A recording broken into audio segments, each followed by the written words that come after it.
जहां आज एसआर के ग्रुप है, वहां कभी भूपेंद्र सिंह हुड्डा हुआ करते थे, और जहां भूपेंद्र सिंह हुड्डा है वहां भजन लाल हुआ करते थे। मैं पोजीशन की बात कर रहा हूँ।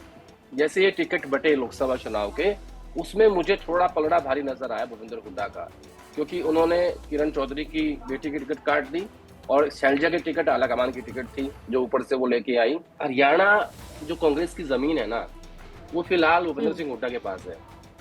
वो उसमें गेहूं बोए, वो उसमें ज्वार बोए, बरसम बोए, खाली छोड़ दें, वो उनकी मर्जी। लीडरशिप हम ये माने सर, उनका रुझान क्या भूपेंद्र सिंह हुड्डा की ओर है, या फिर ये कहें कि उनको ऐसा लग रहा है कि कांग्रेस ही हुड्डा है, या हुड्डा के चेहरे पर ही हमें वोट मिल सकते हैं, या फिर उनके चेहरे से कंपीट किया जा सकता है दूसरी पार्टियों को। अब अगर हम कांग्रेस का जिक्र करें तो सर, एक और हुड्डा गुट, एक और एसआर के गुट, इन दोनों के बीच में एक तरह से मैं कहूं कि हंगे की लड़ाई हमेशा चलती रही है कि जी मेरा दबदबा हो, मेरा दबदबा हो। अब कुमारी शैलजा की जीत को लेकर माना जा रहा है कि वो अपने दम पर, अपने बलबूते जीती हैं। अब जब जीत गई तो ये भी उनकी ओर से कहा गया कि चलो भाई अब तो सिरसा जीत लिए, अब बारी जो है वो चंडीगढ़ की है। तो क्या अब ये माने कि सीएम रेस के लिए कांग्रेस के भीतर जो लगातार गुटबाजी, जो खेमेबाजी, जो लगातार खींचतान देखने को मिली है, अब वो शुरू होने वाली है। और वो शुरू हुई तो उसमें फिर हम किन की बढ़त माने? एक और हुड्डा साहब है, फिर दूसरी ओर पलड़ा भारी शैलजा जी का भी नजर आ रहा है अब की बार। नहीं, आप भी इसको ऐसे देखिए कि जब से मैं हम्म। सक्रिय पॉलिटिक्स को समझ रहा हूँ, 2004 2005 से, अ, जहां आज एसआर के ग्रुप है, वहां कभी भूपेंद्र सिंह हुड्डा हुआ करते थे, और जहां भूपेंद्र सिंह हुड्डा हम्म। है वहां भजन लाल हुआ करते थे। मैं पोजीशन की बात कर रहा हूँ। तो हम्म। कांग्रेस पार्टी में हमेशा से ही गुट रहे हैं, लड़ाइयाँ होती रही हैं, ये कोई नई बात नहीं मानता मैं, और ये आगे भी रहेगा। किसी भी पार्टी की मजबूती मुझे लगता है कि इसी बात में है। लेकिन क्या होता है ना, इन इस गुटबाजी का नुकसान भी होता है। आप देखिए, एसआर के ग्रुप में से किरण चौधरी की बेटी की टिकट इस बार काट दी गई, तो वो एक मेजर सेटबैक था एसआर के लिए।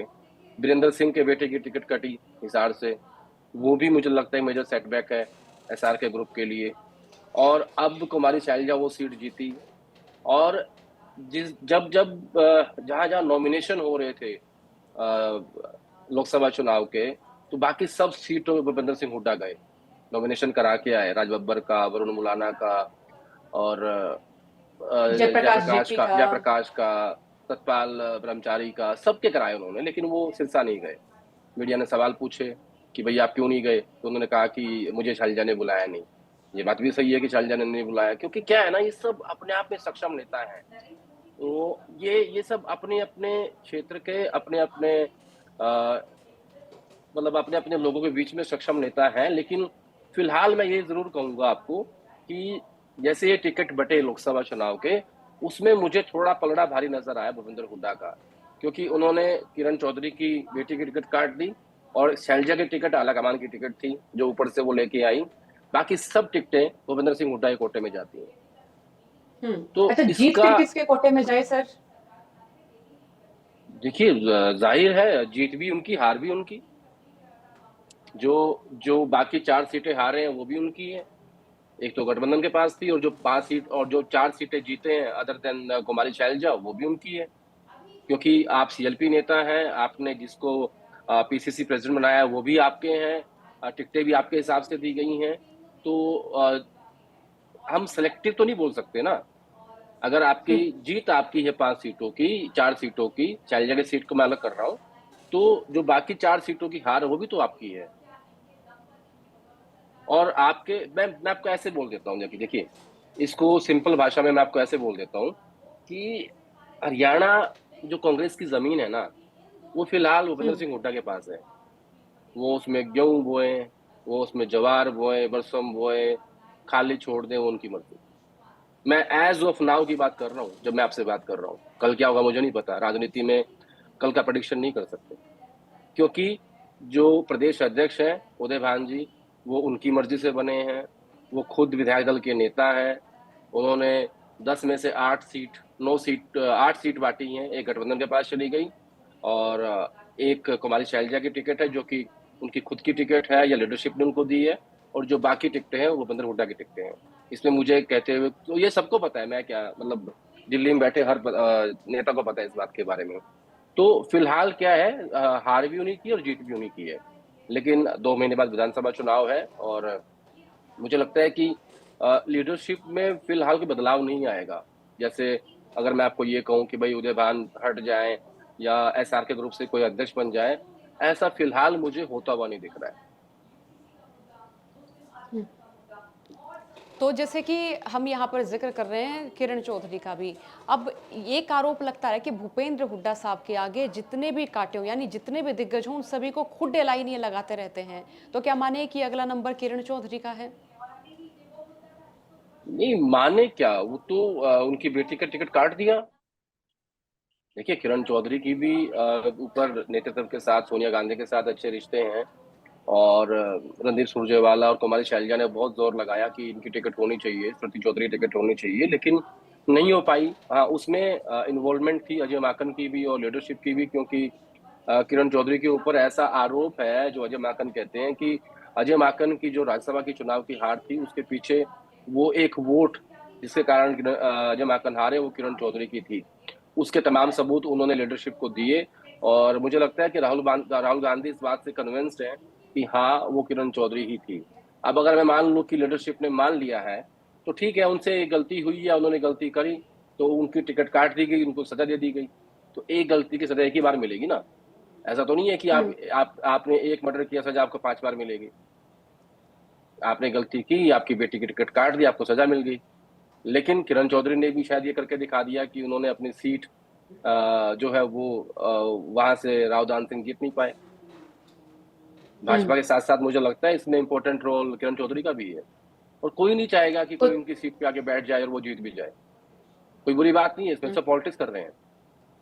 तो हर आदमी नुकसान है हम माने कि राजनीति। विधानसभा चुनाव से पहले ये सामने आ जाएगा किरण चौधरी किस मूड में है, पार्टी छोड़ेंगी, नहीं नहीं रहेंगी, नहीं क्या नहीं रहेगा नहीं, उनके पॉलिटिक्स का? जब राहुल गांधी भिवानी गए थे इस चुनाव में, तो वही मंच पे ही किरण चौधरी ने कह दिया था राव दान सिंह के सामने कि राहुल गांधी पीछे बैठे हुए थे, उन्होंने कह दिया था कि मुझे राव दान सिंह किसी भी अपने कार्यक्रम के बारे में इन्फॉर्म नहीं करते हैं, मुझे बताते नहीं है। और तो वहीं पे तीनों के बीच में बातचीत हुई थी मंच से ही, और उसका असर क्या हुआ ये मुझे नहीं पता, लेकिन उसका असर इतना जरूर हुआ कि किरण चौधरी ने ये दिखा दिया कि मेरे कारण इस क्षेत्र में जीतना आसान नहीं है।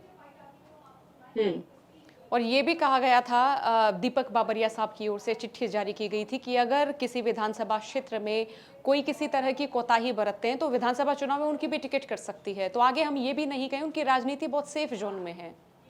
नहीं, ये हर बार ही होता है। यही हर बार काम होता होता है है। किसी भी प्रभारी का।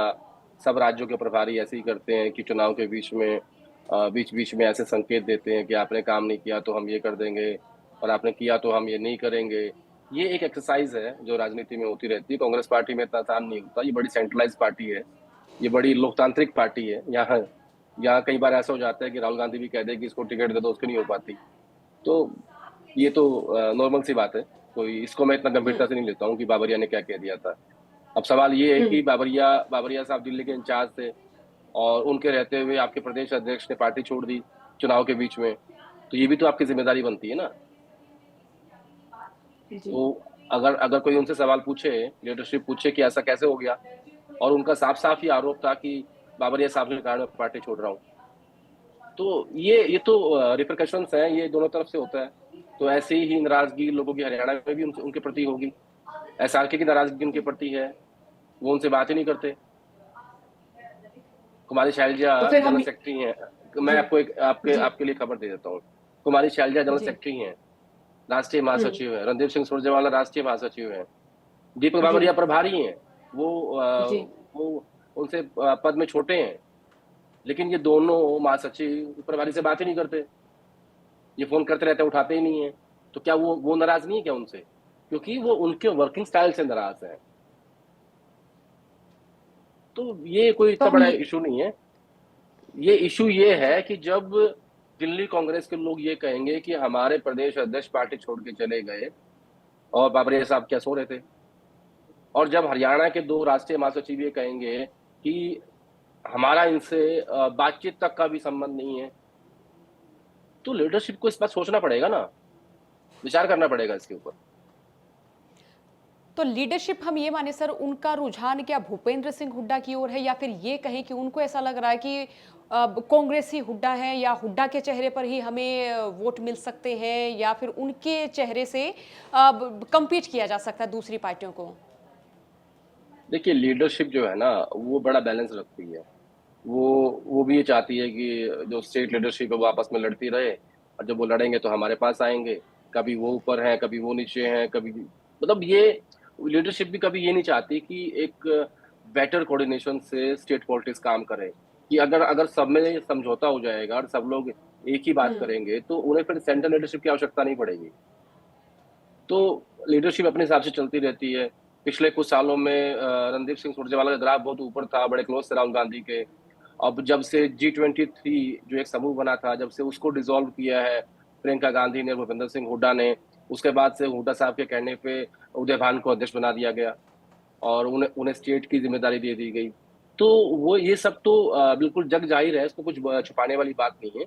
फिलहाल मैं ये ज़रूर कहूँगा, क्योंकि इनका पलड़ा भारी है राज्य की पॉलिटिक्स में भूपेंद्र सिंह हुड्डा का और उनके परिवार का। बहुत शुक्रिया आप हमारे साथ जुड़े सर। आपने आदेश रावल साहब को सुना, आपने ये चर्चा सुनी, आपने जाना कि हरियाणा कांग्रेस के भीतर फिलहाल हम ये कहें कि किनका पलड़ा भारी है और भविष्य में इस राजनीति में क्या कुछ हो सकता है। बहुत बहुत शुक्रिया इस बातचीत को सुनने के लिए। हरियाणा तक के साथ जुड़े रहिएगा। राम राम।